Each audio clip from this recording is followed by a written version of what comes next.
Professur fil-liġi tal-Unjoni Ewropea Alberto Alemanno fisser iċ-ċaqliq żgħir li qed tipprova tagħmel Roberta Metsola bħala President tal-Parlament Ewropew wara l-iskandlu Qatargate bħala falliment biex jindirizza bis-serjetà in-nuqqasijiet li jeżistu fl-istrutturi tal-Parlament Ewropew biex dan jimxi biżjed etika u governanza. Ir-rapportat dwar dan il-Gazzetta Kulħadd fil-ħarġa tagħha tal-Ħadd hekk kif aċċennata l-dikjarazzjoni fuq Twitter mill-professur taċ-ċentru tal-istudji rinomat bl-isem Jean Monnet fejn qal li l-proposti ta' Metsola biex ikunu ta' rimedju għal Qatargate ifallu biex indirizzaw nuqqasijiet fis-sistema etika tal-Parlament Ewropew. Mal-professur Alberto Alemanno naqat il-kap eżekuttiv taċ-ċentru għall-istudji tal-politika Ewropea Kerin Lano li wkoll qal li jekk wieħed iħares lejn numru ta' ex-membri parlamentari Ewropej li llum jaħdmu għal lobbies ma jafx kif il-proposti ta' Metsola jistgħu jaħdmu.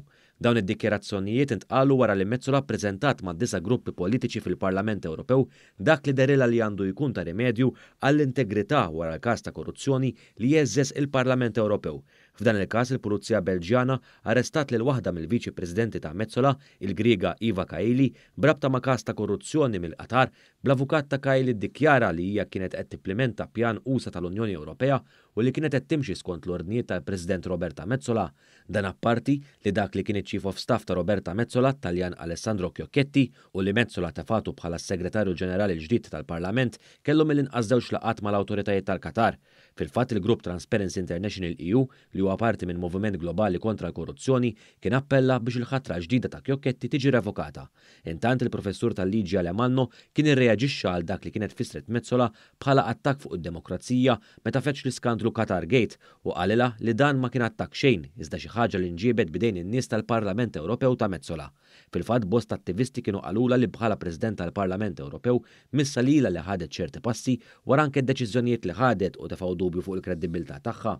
F'dawn l-aħħar ġimgħat Roberta Metsola affaċċjat kritika kbira fid-dawl ta' skandli marbuta mal-Parlament Ewropew li tmexxi.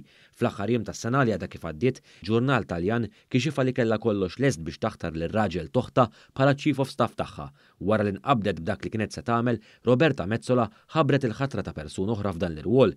Dan kienet għamlitu fl-istess jum li l-kellim tagħha ddefenda b'saħħa kbira l-ħatra ta' Matthew Tabone bħala Chief of Staff tagħha. Fil-fatt Roberta Metsola lestiet għal Matthew Tabone li hu r-raġel toħta żżera kariga li ġib salarju li jista' jlaħħaq sal-20,000 euro fix-xahar. Il-ħatra kienet ġiet żvelata mill-ġurnal Il Foglio u meta staqsew li l-kellim ta' Metsola dwarha dan tal-aħħar tgħid kemm kien iddefenda l-ħatra billi qal il-President tal-Parlament Ewropew ma tistax tiddeċiedi min jinnamra ma' min u kulħadd jista' jħobb lil min irid iżda affaċċjata bi kritika qawwija u mifruxa u saħansitra b'rapporti għand l-Ombudsman Ewropew, Metsola daqqet l-irtirata u permezz tal-istess kellim ħabbret li taħtar l-Ispanjola Leticia Zuleta de Reales Ansaldo fl-irwol ta' Chief of Staff.